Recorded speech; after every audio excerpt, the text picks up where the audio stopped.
All right, guys, so welcome back. Today, in what we're going to do on this 2009 Honda Civic LX, we're going to change out the power steering fluid, and this one needs to be done. It's pretty darn dirty.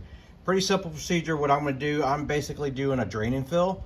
So I'm going to extract the old fluid out, put new fluid in, turn the car on, go lock to lock a few times, extract it out, put new fluid in, do the same thing over and over for a few times until the fluid's clear.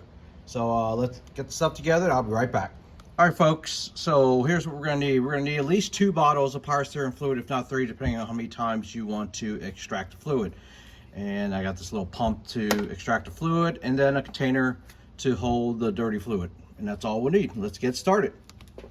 Okay, folks, now that we have the vehicle jacked up on jack stands and secure, all we have to do is just take the lid off the power steering fluid holder, and then we're gonna put that aside, and then we're just gonna take my pump. We have a hose that goes into a container. Simply place the pump in there, extract the old fluid out. As you can see, the old fluid's pretty dirty. So once we got pretty much all of it out, try not to spill any of the fluid onto your belt or pulleys. There we go. Put that aside. Now we're gonna go get the new fluid and pour it in there. We'll be right back. All right, so just take your new fluid and pour it up to the max line for that. Fill it up, and then we'll start up the vehicle after that. All right, right mark.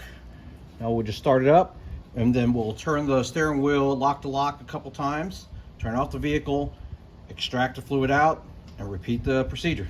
Be right back. All right, so now we got the car started, so we're just gonna start turning the wheel. You can see.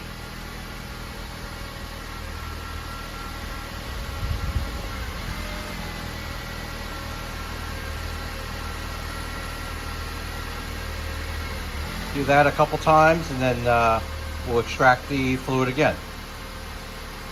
Okay, so now that we've turned the wheel, steering wheel lock to lock a couple times, now we're going to go ahead and extract it for the second time.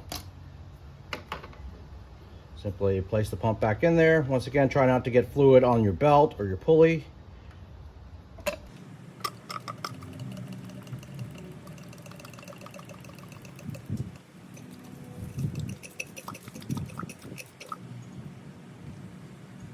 Now we'll fill it back up again.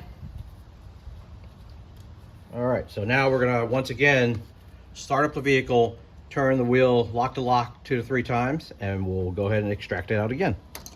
I'll be back. Okay, folks, in about 30 minutes, we were done with the drain and fill. So basically 3 bottles yielded me about 6 drain and fills. As you can see, here's the first one. I'm not sure you can really tell from the lighting on the camera or not. Here's the first one. It gets a little bit lighter. You can definitely see the difference between the first and fourth, fifth and sixth. It is definitely lighter. It makes a difference. You will not get all the fluid out completely, so you will not get a result of, say, here's my last result versus complete new fluid. On my vehicle with so many miles on it, we're clocking in 139,000 miles on the clock. I felt the drain and fill was better, but I think if I did it again in 6 months, I bet you my last drain and fill will look a lot clearer. It'll be clearer than this amber color. It'll be somewhere in between.